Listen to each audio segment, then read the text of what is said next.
Listen up or run for cover. Dropping knowledge from the people who have it to the people who need it. The real Brad Lee is dropping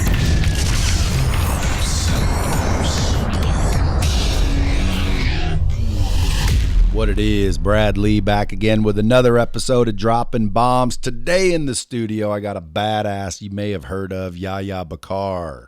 Welcome, Yahya. Thank you for having me, man. Folks, for those of you guys that don't know Yahya, listen, man, he's the secret weapon behind all these entrepreneurs, coaches, influencers, CEOs, executives. He's the secret weapon when they want to take their game to the next level, I would say. Is that what you would say? Damn right.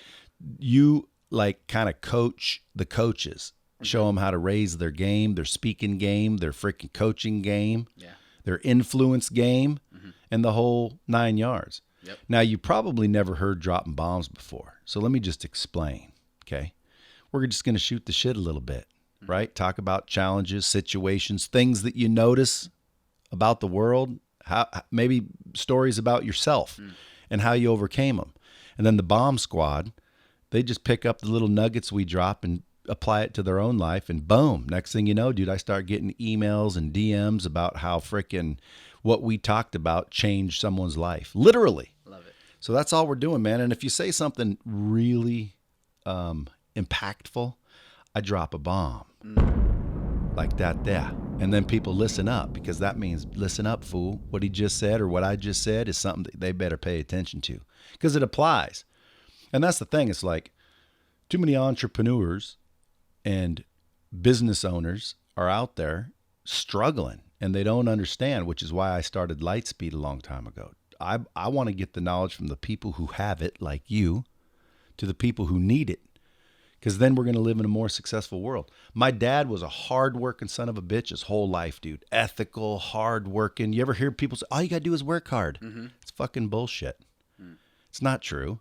My dad worked hard as hell, died average, grew up, not really so poor we couldn't eat, but, not rich, that's for sure.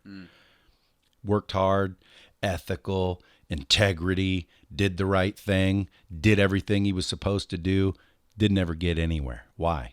Well, because he didn't have the right knowledge. Then you get these other people, they learn this, learn that, learn a technique, boom.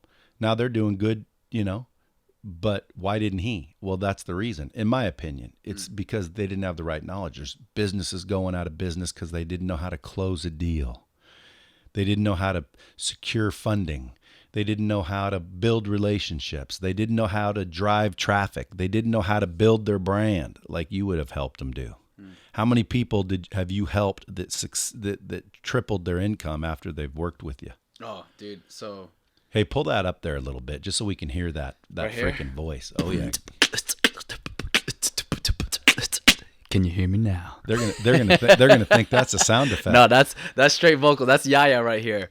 I got Dude, you're like a human beatbox sitting on a throne, hood ornament and gold, because you don't like chrome. There you go. Drop. I don't know if I could do a bomb sound. That was close. That's pretty good. Hey, thank you, man. So one of these days, dude, I met this cat at Thrive, and dude, you're like the best fucking MC ever. Thank you, bro. Yeah, I'm gonna start doing both closer school lives, like live events for sales and closing and entrepreneurial type shit. Big ones. I'm gonna do big ones, not real big, like 10x big, but pretty, a couple thousand people. And then I do one for Success Summit, which is just for my clients. I don't know what you charge yet, but I'm probably going to have you if you do them, because I think you might have done that as a favor. For I did it as a favor. I normally like to protect my time and my energy as much as possible. When I was so for those of you who don't know, I started as a speaker in the education market. When I say education market, mainly high schools and colleges. So I was on the path to becoming a doctor, dropped out one semester short until I was supposed to graduate. Said it wasn't for me, it was for my parents, and then a buddy of mine said, you know what, you got a big ass mouth and you're kind of positive. Why don't you just become like a motivational speaker and life coach for young people? So that was the route that I took.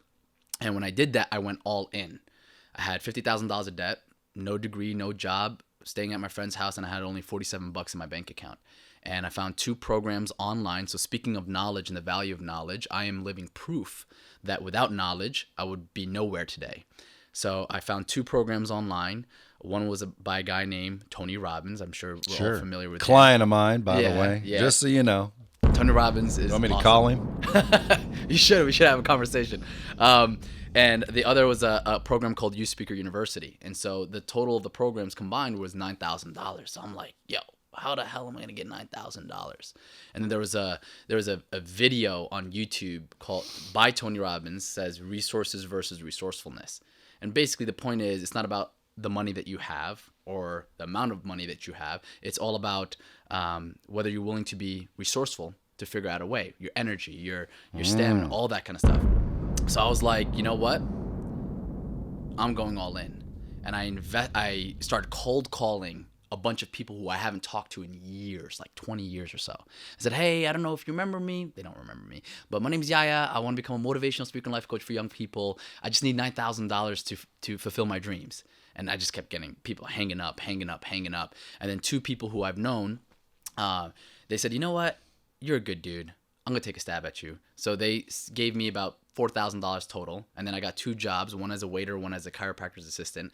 And I took all the money that I got from there and I started reinvesting it both into those programs. And within 1 year, I quit both jobs, became full-time speaker.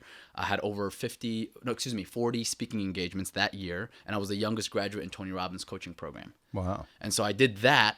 And then the next 8 years is just like skyrocket. Shout out to my buddy Charlie Rocket. Yeah, it just You was on a winning streak. He's on a winning streak. Yeah. But I was on a winning streak, and the career that, like, I had no idea like this was possible, that I could live life on my own terms. I bought into the idea that in order for you to be successful, you need a college degree. You need to get into debt. This is security. This is all that. And that's what my parents, because my father, he's Syrian. The mother that raised me, she's from Iraq, but they're Middle Eastern parents. Their perception of America and education is when you get a degree, that's when you'll be successful. Yeah. And so I'm the first person in my family to ever get an education in America. And so I come in and I'm like, I don't think this is working out for me. And it was just bad. It was bad. But I'm glad that I, stuck to my guns, followed my heart, walked my talk, and 8 years. So in 2016, I had my most successful year as a speaker. I decided to really niche down in the education market, focus on that. I had over 120 speaking engagements all around the world. I was speaking in Malaysia, I was in London, I was in Europe, I was in Canada, and I got to a point where I was like, man, what's the point of all of this traveling and all that kind of, it was too exhausting. And I wanted to raise a family. I wanted to build a family that I never had growing up. My father and I, we never met eye to eye. He did the best with what he could do growing up. He had me when he was 20, married my biological mother. I grew up not knowing who my birth mother was. And there was always, my dad was a hustler. As you were speaking about your dad, he was a hustler. So his business was a travel agent. He'd have to leave America, go to the Middle East, work for a couple of months. And anytime I wanted some family time with him, it wasn't possible because business was always his excuse. Yeah. So I wanted to create a new possibility. My dad gifted me with the challenges or the shortcomings that, he provided. And I said, you know what? I'm going to turn that mess into a powerful message. And I'm going to use those trials to create a transformation that can create a new possibility for generations to come. I'm going to change the direction of my family tree. And I love entrepreneurship. I believe in business. I believe in all of that. But I want to do it in a way that protects the lifestyle and the things that we find most meaning and joy from. The family, the friends, your fitness, your health. I see so many successful entrepreneurs, they take their health and their love life takes a back seat. And I always think, I'm like, man, if you only treated your wife or your children the same way that you would treat your ideal client. Yeah. And you did all of that, all the marketing, we forget that kind of stuff. And so that's why I don't necessarily showcase too much of the business side of things, because I don't want to be remembered for my expertise, even though I could be. That's why it's a secret. I could do that. Can I help? Of course. Will people love me for my energy and the results that they'll get? Yeah, absolutely. But I want to be remembered for my energy and how it makes you experience yourself, how it makes you positively think, feel, and act, how it changes. It creates memorable moments when you go back home. You know, like that's why I post pictures of my daughter Kaya and photos of her and share that, because I always told myself, man, if there was a younger version of my father in the future, how I show up and live my life online and offline, hopefully is an example that he can model. There you go. That's what drives me at the end of the day. Yeah. Everything. I just got this huge tattoo. The reason why I'm in Vegas right now is because I came here, one, to jump off the stratosphere, the sky tower. Yeah. But to get Did you do that? Yeah, I did. It was so crazy, bro. I got a video on my Instagram. You gotta watch it. It's insane, bro. I thought I was gonna die, but it was amazing, right? It was amazing. And I said, right when I jumped off, like, heights is a big fear of mine. It's a very, very big fear of mine. And the lady in the back, she's like, okay, 3, 2, 1. Mind you, it's 856 foot high. Like it's huge. It's a big building. And I'm like, okay, I am alive. And I just jumped, right? And the whole time I'm in bliss as I'm like suspended in air. And then I get down and my whole body, as I'm just like, whoa, I'm going crazy. And I feel a lot. I feel the energy in my body. I'm like, wow, this is what this is about. And so in the beginning of this year, in 2019, I was like, man, if I had 1 year left in my life, if I had 365 days to live, how would I live my life differently? You know, the past couple of years, it's all about business and speaking this, sales this, doing that, which is great, but I felt like there was a part of Yahya that died. Yahya in Arabic actually means alive. And so I wanted to bring back more life into my life so I can help other leaders come alive. And so I wrote, you know what? This year, I'm going to become fully alive, and I'm going to create an epic life. And epic for me stands for 4 words, EPIC. So exciting, E. P, priceless. I, intentional. C, courageous. It doesn't all have to be like physical stuff, like you have to jump off a building or whatever. It could be something like, you know, having a conversation that you never had with someone because they hurt you 5 years ago. Yeah. You know, it could be, you know, saying something vulnerable, and not like crying your eyes out, but saying something that you fear that other people might judge you for. Yeah. But doing it publicly. I always say, man, that's one of the biggest things people lose over is the fear of judgment. Yeah. And there's no point in it. There's no point. Absolutely. I 100% agree. And when you become unapologetically self-expressed, when you wear your heart on your sleeve, when you put yourself out there and you unconditionally love yourself for who you are, not like, oh my God, I love myself so much. No, but like, man, I'm proud of myself. I love me. I've showed up so hard, you know, to get to where I am today. When you have that level of self-respect, you can't help but be more magnetic anywhere you go. How do you think people develop that? Because again, I mean, like, it's not normal to feel accomplished. And then on some people's, you know, case, it's the opposite. They're feeling all proud and cocky, and they have nothing to be proud over. So how do you develop it's a balance. Everything in life, in my opinion, is balance. Boundaries create balance, right? When you strengthen your schedule, you'll create boundaries that will create balance. So for me, in my life, in my business life, in my health, whatever, it's always the integration of opposites, and I find the middle way. So I'm not one way this way or one way that way. So it's all about perspective. So I always say, you know, think of a handstand, right? If somebody's trying to perform a handstand, like if I asked you, do a handstand right now. If you haven't been training, you were in gymnastics or whatever, you've never done it, you probably bust your ass. You try a couple times, kick a little high, and then you're like, oh, it's not high enough. And then you kick one more time, and it's like, oh, it's too far, you know? And then you get frustrated. Perspective creates patience. So if Yeah, perspective creates patience. If you have the right perspective towards the process that you're immersing yourself into, you can't help but embrace the progress, not the perfection.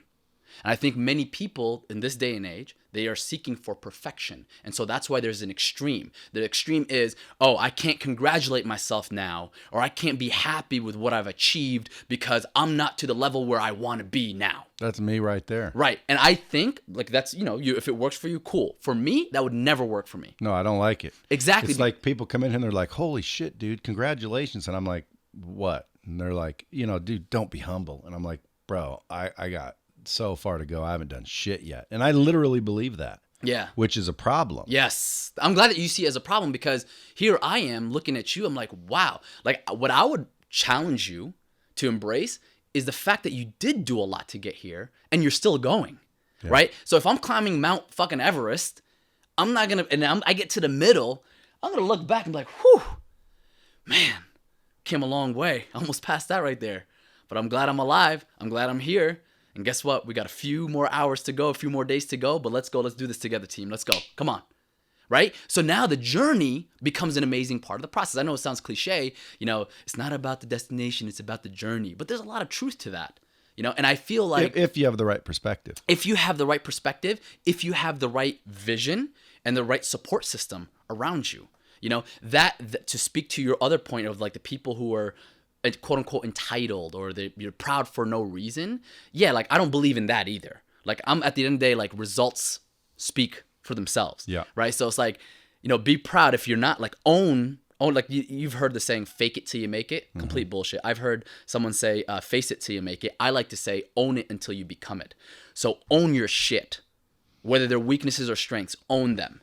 Because if you can't fix them, feature them. Your imperfections will make you influential. And most people don't get that. See, there you go. Yeah, better pay attention, folks. Say that one again. Shit, I forgot. No, I basically say, don't fake it till you make it. Own it until you become it. Own all your shit, because whether they're your imperfections make you. I would like to give credit where credit is due. I first heard that from one of my early mentors. His name is Josh Shipp. He says, your imperfections make you human, and your humanity makes you influential. I just shortened it up to be like, your imperfections make you influential. Yeah, but it's true, because I mean, Charlie. Yeah. So he's a perfect example of it. Yes. Yeah. He'd be like, I was talking to my mom. My mom said, Charlie, you can't make it. And I said, Mom, I've always wanted to. I mean, that dude is like freaking, he'll display what he or someone might consider a weakness. Right. And it's what makes you love old Charlie. Right. Charlie Rocket. And most people don't understand. One of my clients actually brought this to my awareness. Nick Long, I think you spoke to him. Sure. He said, vulnerability isn't a weakness. It's a weapon. Yeah. It's a weapon. Like, it is the most powerful bomb that you can use that disrupts perception. Because when you show up fully, unapologetically, where you wear your heart on your sleeve and you say, you're basically, you're just displaying the greatest amount of strength and courage. Do you think someone should do that like all out? I think someone should do it in a way that encourages humanity. Well, like the other day, when I say the other day, by the way, could be fucking 7 years ago, but before, long time ago, dude was walking around wanting to be an influencer. Never became one, actually, but he kept walking around telling everybody his prison story. Everything out of his mouth. You meet him, I came from prison and I did some time in prison, and now, I'm thinking, and I told him, I said, dude, quit leading with you've been in fucking prison. Like, who gives a shit? Right. Why are you doing that? Then I hear people giving advice like you're like saying, own it. Well, you can own it without like leading with it. Right. Because every time he said it, dude, like to me, when I talked to people after he left, they would be like, yeah, well, shit, what did he do? Like, in other words, do you put it all out there every time? I got the answer for you, bro. This is a big challenge for a lot of people who are quote unquote influencers, or they're the face of their brand. Let's just say, right? They use their story for significance versus using their story for service. Mm-hmm. Huge difference. I can use my personal story in service to my audience, and I share it only because I don't want you to feel left out and abandoned or like an outcast. That's when I would bring that up. So if I was in prison, I would share it in the right context and saying like, listen, this is not who I am. But this is what I've done. This is where I was. And I'm going to share it because some of you feel like there's no comeback. There's no comeback after you've lost it all. Well, I've lost it all. And I'm telling you can. If I can get out of prison and become successful, so can you. Now I'm flipping that. Instead of just like, well, I went in prison. I. So if there's a ratio in your speech from like, let's say you were measuring your speech, the impact of your speech from like U's, Y-O-U to I's, right? Myself, right? I. 4-to-1 ratio. 4 you, 1 I. That's the measurement of success, of impact that I know I'm going to impart to my audience. But if it's always about like well, I did this, it's cool, especially if you have like a very cool story and people already want to know more about you because you're so like engaging or whatever. Awesome, but always flip it back to the audience. Yeah. So I would say, like, if I was coaching him, I'd be like, all right, cool, that's a cool story, bro. Now, how does that relate to the person that you're speaking to? Yeah. That's it. So is that what you do, coach folks? Yeah. On so, what? Speaking? It's a variety of things. So like if you think of a personal brand, of someone who's putting themselves out there, somebody who has a message that they want to share, there are different ways that they can take their message to the masses, right? One is offline, meaning on stage, in person. Yeah. Right? The other is online, meaning on camera or through video. And so what I try to do is say, okay, you have this message that you want to, if you want to create a movement around your message, here are the different ways or branches that you can do so, right? Here are the smartest ways to do this right now. How do you find your message? Well, dig deep. Got to dig deep. Ask yourself the tough questions. Most people, they don't know who they are because they haven't owned their history. That's the truth. So they're like almost like pushing it back. Oh, I don't want to be perceived as this. You know, it wasn't until I decided to like really dig deep, figure out what are the things that I'm embarrassed of? What are the things that I'm ashamed of? What are the things that make me me, but I don't share that publicly? Oh, okay. Imperfections. Nice. Flaws. Can't fix them. Feature them. Now it's like people don't. What if you don't have any? Like everybody fucked. has I'm just them. fucked, I guess. No, bro. I got nothing to feature. No, of course I you got do. no flaws. That's some bullshit right there. Everybody has flaws, bro. Flaws are our greatest What gifts. are mine? Like too much hair on my arm? Nah, man. You expressed one of your flaws right now on this call. Yeah. On this interview. Not being able to appreciate the journey. Yeah. Being present. Or giving myself any credit. Right. Like that's because like if I'm sitting there with people that are like successful in my mind, I feel like, you know, I'm a dick like compared to this person. Yeah. When in reality, you know, they're no more successful than I am. Dude. Like financially or otherwise. But at the end of the day, it's like I just cannot for some reason say, look at me, I'm fucking cool. Right. Like, you know, well, I can say cool, but I can't say like, you know, I've made it. Yeah. People literally say, well, what does it feel like? And I'm like, I don't know. I haven't been there. If you say, are you rich? I say no. And what is rich? Because I don't think I'm rich. To me, rich is fucking private jets, like passive income of, you know, 5 million a month or more. Yeah. Passive. Like it's just coming, whether I do something or not. Mm-hmm. Have enough to buy people houses and cars and solve their problems, their financial problems. Just abundance everywhere. To me, that's successful. Mm-hmm. So right now, if someone I knew wanted to borrow, you know, $3 million, I'd be like, fuck no. Mm-hmm. So to me, that's not successful. Successful would be, what you need it for, bro? Here you go. No problem. Yeah. No problem. I got plenty. Yeah. I see. I don't subscribe to that belief. But I don't have plenty. That's the thing. When Right. I have plenty, I will believe that. But what I want to do is figure out how to get to where right now I feel as if, you know what I'm saying? I want to own and then become. Yeah. So may I offer you some feedback? Please do. Okay. I would change your entire blueprint of success and your belief system behind it, because that is a great recipe for feeling depressed, comparing yourself to everyone's chapter 20 when you're starting at chapter 1. There's a lack of joy, and there will be a lot of overcompensation that will occur, posturing, positioning. Yep. And you don't need that. Buy and stack stone when you Right. don't need it. Big Exactly. old marble conference tables. I feel like that's what the old version, if there was an identity, let's say there's the old way and the new way. The old way of entrepreneurship is that way. People are putting pictures with their Lambos. They're doing this. I don't do that shit. No, I know, but I'm just saying as an example, they showcase certain things to define what success is to the masses. The new way is like, let me show you how real of a human I am, and let me showcase this, because if I can do that, so can you. Yep. All you gotta do is be yourself. You ain't lying with that one. Yeah, man. And that's really what people need to start realizing is if people would just be themselves, you know what I'm saying? Yeah, and I know some people don't like that. Oh, be yourself. Like, what do you mean? The reason why I suck is because I'm myself. No, that's complete bullshit too. Not only that, maybe they don't know themselves. Bro. Right, there you go. You just hit it. Can you drop a bomb on that right there? Thank you!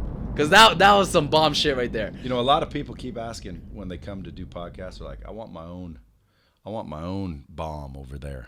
I'm gonna get you a bomb. Yeah, give me a bomb. That's my bomb right now.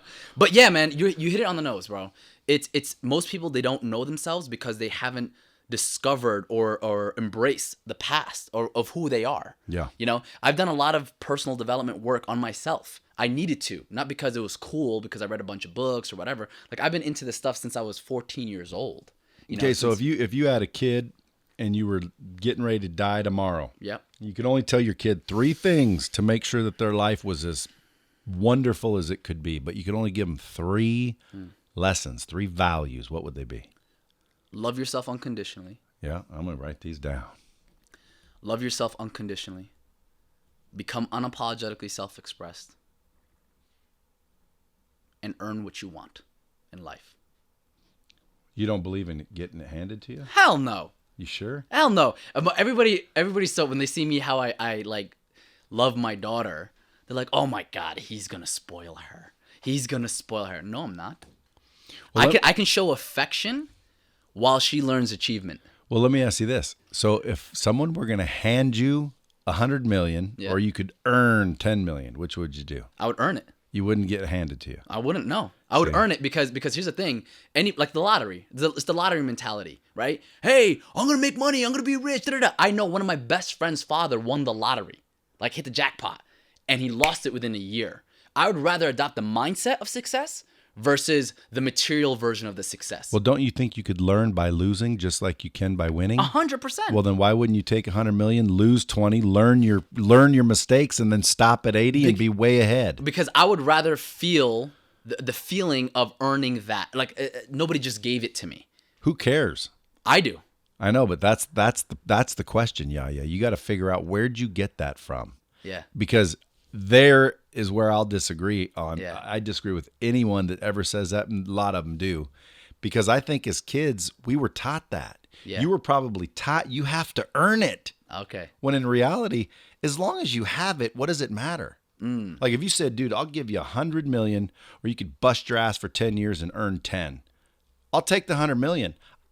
Maybe that's me going, I love myself. Like, it doesn't make me any worse. See, the thing that I'm challenged by. If you earned 10 million and someone handed me 10 million, I wouldn't think, oh, he's better because he earned it. I would say they both have $10 million. Maybe my perception is off, but like, I would want to know, maybe there's certain contingencies. Where did that 100 million come from? And like how is that money coming in? Like, if it's 100 million that's coming from sex trafficking, I ain't gonna take that money. Well, of course. Right, like, so it has to align with my values. Yeah, I guess. Hey, your dad was richer and shit, and he said, here's $100 million. Enjoy life. Yeah. And then you take it and you blow it like everyone thinks you will. Yeah. It's not true, bro. It's just not true. You're you whether you have money or don't have money. Right. Money just makes you more of who you are. That's right. So if I gave you $100 million, dude, you'd still go out and be helpful. You'd still go out. And matter of fact, it'd magnify and give you more ability to do it. Dude, I am open to the feedback. I receive it. I'm changing my blueprint right now. I get it. That's it. I just adopted it. I'm coachable, bro. I'm coachable. Because, dude, I argued with a couple of people about this, and, only a few didn't change their mind after we talked about it, because they start to think, man, you're right. You don't necessarily have to earn it, in my opinion.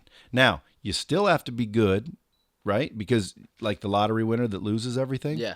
Well, bro, that doesn't mean I'll lose everything. It doesn't mean you'll lose everything. True, it means very that true. idiot lost everything. You know what you just did for me right Everybody there? always says, look at the lottery winners. Dipshit. We're not the lottery winners. Right. You're telling me if you win all that money, you're just going to turn into a piece of shit dumb fuck? Right.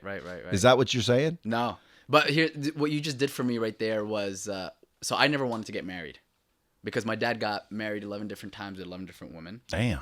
And I had to grow up seeing different mothers and all. Dude, 11 times? 11 times. He just got his recent divorce. Dude, at least he doesn't give up. He doesn't. He's very persistent. But in the culture, before you date, you have to get engaged and then you get married. Dude, I married an Egyptian one time. I know, you told me. You know what? How do you say the word think in Arabic? Bakkar. Right. So he came up and he said, "When are you going to marry my daughter?" And I said, "Let me fucker." Drop a bomb on that shit. They won't get it, but I get it. I said, "I'm going to need to fuck her first." Oh my God. I said, "Can I fuck her a little bit?" Have you ever shared that publicly? That's hilarious. I hope all the Arabs or the non-Arabs can appreciate that joke. That was so funny. Every time I say it to an Arab, they're like, "Enta ma takhalaf." And then her mom used to make this dish. It was called olas. Olas? Olas.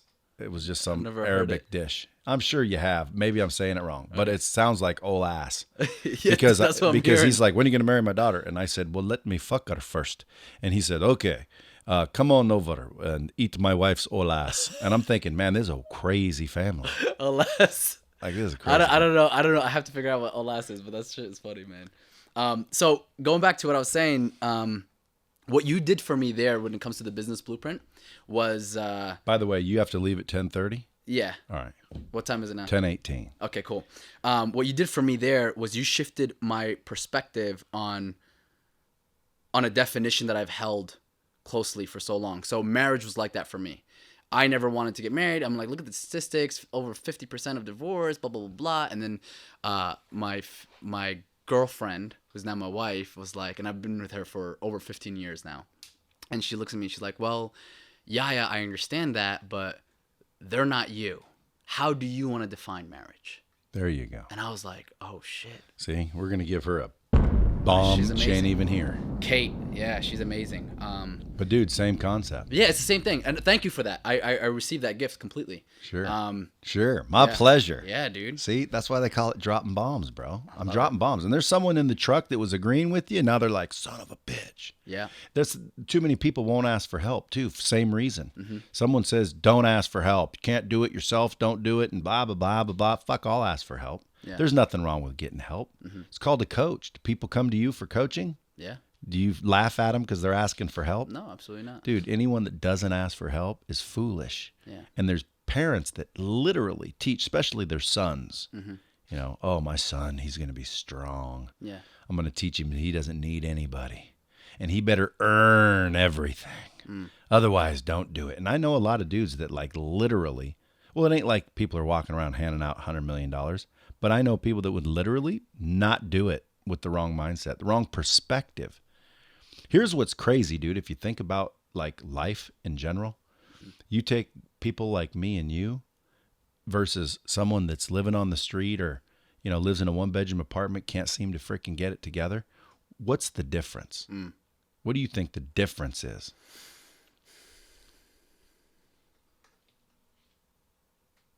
Because it's almost like people will watch you and be like, "Dude, how do you do it?" And you're like, effortlessly. It's like you get, it's almost like you look, I look at people sometimes and think, are you fucking stupid or something? But here's what I found it boils down to. Choices. Their choices are poor, and you can't get rich making poor choices. That's what I got on my meme board out there. Someone made me because I said that one time, and everyone's like, "Dude, that's freaking awesome." Because when it boils down to the simplicity, I like common sense shit. When it boils down to the simplicity, if somebody said, "How do I change my life?" Change your choices. Like, I'm not going to go to the gym today. That was a choice. I'm going to have a donut instead of a fucking pear. Okay, that was a choice. Yeah. I'm going to ask this girl's number out even though my wife's at home with our newborn. That's a fucking choice, dipshit. I'm going to have 3 more drinks than I should have, and then I'm going to choose to drive home. That's a choice. Then you smash into somebody and kill a pregnant lady, right? Now you get double murder, and you're sitting in prison for 30 years, and you're thinking, what the fuck happened to me? And if you boil it back down, simple choices you were making. It's the choices people make that is the difference between successful people and unsuccessful people. Yeah.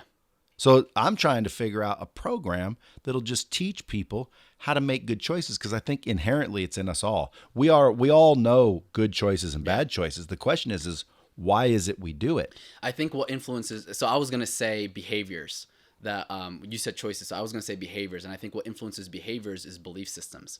So your belief will influence the choice that you make. Sure. And that choice will influence the habit that you create. Well, if you want to change behavior, you change belief. Right, exactly. And so it all boils down to your identity. Who are you? Like, who do you see yourself as? What do you envision yourself being? And for a lot of people, going back to their history, all they can see is who they were or what their parents thought of them. Yeah, but I don't even know if they're looking, bro. It doesn't have to be. When you're controlled, yeah, but I'm talking about the dude that like gets up. Think about it. 1-bedroom apartment, has a shitbox car downstairs, and a freaking $14 an hour job. Yeah. He gets up, puts on his clothes, says, I got to go to work. Goes to work, works 10 hours, comes back home, smokes a cigarette, drinks a half rack, watches the TV, sleeps, does it every single day. Like, he's not thinking. Why wouldn't somebody think to themselves, fuck, I'm worth more than this. Right. Like, why am I settling for this? Programmed. That's how he was programmed.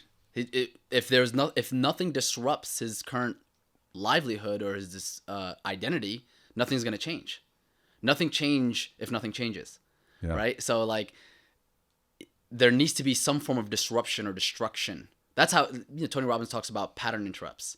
When somebody's saying, I want to commit suicide and I want to do this, and in public in front of 5,000 people, he would say, right immediately, it's like, so on a level of 1 to 10, where are you at right now on wanting to kill yourself? And they would say, I'm at a 9. Can you take me to a 10? I want to see what that's like. I've never gotten to that level. Can you take me there? And it's like, well, why would he say that? So she would take herself there and be like, okay, cool. When's the last time you gave a great blowjob? He says that? Yeah. And it's like just random shit like that. And it's like, wait, what? And the point of maximum confusion is the point of maximum leverage where you can influence someone. And so you see random things, like even in the media, you see people disrupting behavior, saying shit that's like, wait, what? Dropping F-bombs or this and like very, like profanity. Like profanity is a great example of that. It just like, whoa, it just hits you out of nowhere, snapping like that. So I feel like something needs to happen to disrupt your current hypnotic pattern. Can you do it yourself, to yourself? Yeah, absolutely. How do you do it to yourself? You meditate. You do rituals where you read books. Every time I work out, my playlist is all motivational, inspirational music, like people talking, speakers talking.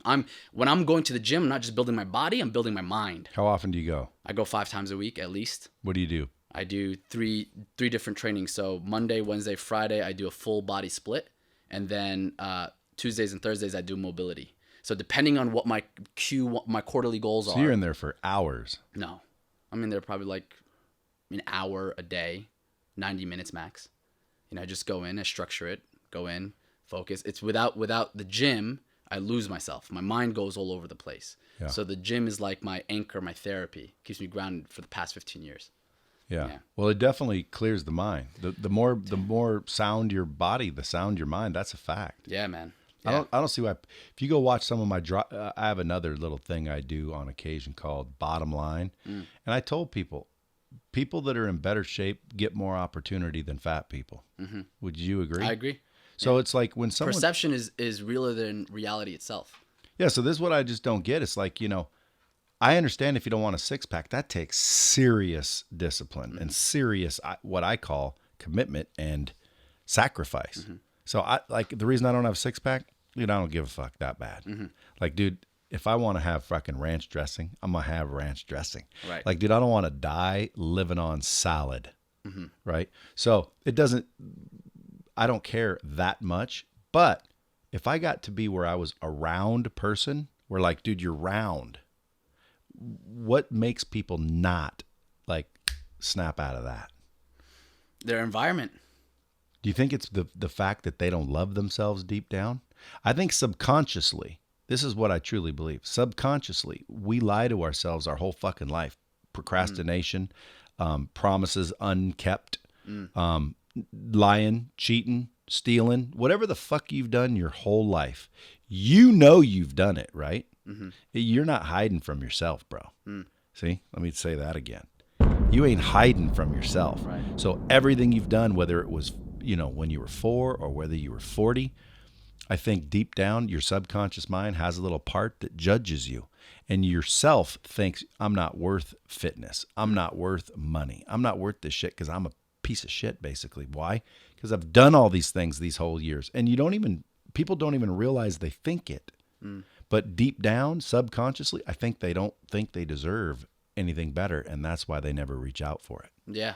I love that. What do you think of that? I like it. That's a great permission slip, a great perspective. I think for me to boil it down to one specific cause would be ignorant on my part, because I don't know what that person has gone through, is going through. I'm not walking in their shoes. So what I will say is, regardless of what got them to that point, they all have an opportunity to shift. Right? If there's one thing that I know, there you go. Yeah, that's truth. that speaks truth to me. And I know, people say like that, you got to kill your ego, or the ego is the enemy, or any of that. But I see the ego as my best friend. If there's one thing I've learned about the ego, it's how to spell it. EGO. Everyone's got one. Don't be too afraid to admit it. Once you could build that relationship with your ego and say, like, it is what it is. Here's where I'm at. Here's what I'm doing. This is the reality. Why am I like this? I don't know why. Do you need to know why? There could be a million reasons why. Don't go down that rabbit hole. Figure out, what do you want to do now? Who do you want to become? And how will you change your life in this instance? That's it. To make it happen. Yeah. And that shifts the belief. Whether the belief comes first or the behavior comes first doesn't matter. Right? If I don't want to go to the gym, right? People think like, oh, I need to go to I need to believe this about myself first. Yeah. No, maybe you got to change your behavior. And over time, as you're changing your behavior, the belief shifts. Listen up, folks. Hey, man, I'd like to keep Yahya talking, but he's got to run. It's 10:30. Let's give the old tattoo artist a plug real quick, because you flew clear up here just to get a tattoo. Just to get the tattoo. Yeah, which means he must be pretty good or a real good friend. Which one? Looks pretty like good. both. I didn't know look him. at that shit. Yeah, I didn't know him. That's intricate. What is that, like a tribal piece? It's a mixture of Polynesian and sacred geometry tattoo. So a lot of people are going to ask me like, well, why are you getting a Polynesian tat if you're not Polynesian yourself? Again, going back to the word, the identity, right? You look Polynesian. Well, thank you. I appreciate it. I find them very handsome and attractive.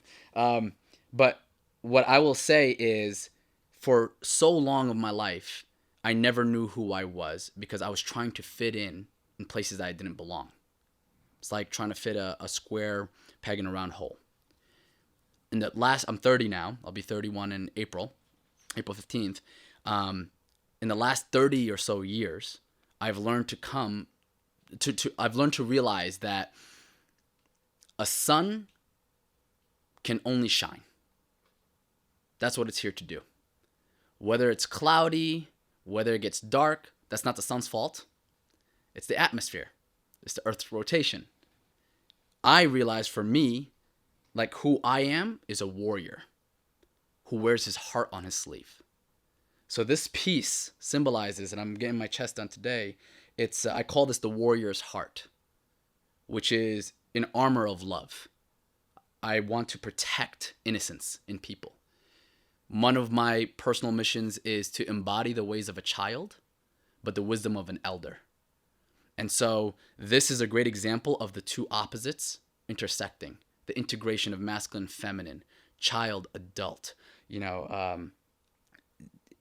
being a badass, but also being a lover and being soft at the same time. It's a tender, aggressive part of me. And yeah, there's like an armor. I have to take off my shirt, but you'll see a complete armor here. And the symbology in the armor is a protector and a provider. Like, it's me building the family that I never had, building the home that I never had. And then at the bottom is kind of my logo here, which symbolizes power and authenticity. And it's like an arrow, like a spear, like I'm coming to fight into this world. So if I'm going to be a fighter, this is how I'm going to come into this world. And I'm going to be so unapologetic about it. And then internally, there's a sacred geometry symbol. This is a cube, also known as a hexahedron. This symbolizes earth or groundingness. The purpose is to increase and intensify intention, attention, and action. And that's what that symbolizes for me. And then I'm getting the chest piece coming in very, very, very soon. So, and that will be radiating from my love to the masses. Yeah, I appreciate you swinging by. I know you were busy. Folks, you should go follow this cat if you don't already, at Yahya Bakkar on Instagram. Where else can they find you? They can find me. I know some people are probably going to be asking about the speaking tips if they want to know, like, well, how can I become a better speaker? How can I get booked to speak? If you go to worldclassspeaker.com/blueprint, I'll give you the 5 steps to become a highly paid speaker. And it's all free, so you can implement immediately. It's only based on effort. Damn. Yeah. And for those of you who are following me on Instagram, one of my goals this year is to really increase my impact online.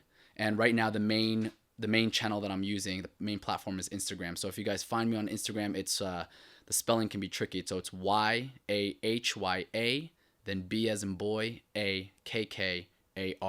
And make sure you comment, message me, let me know that you came from Bradley's network, and I'll take good care of you. Hashtag Bomb Squad, kids. Bomb Squad. Let's go, baby. All right, man. Listen, you guys, as always, Bomb Squad, thanks for freaking making the podcast hit high notes. Share, tag, and send it to you who you love. Till next time.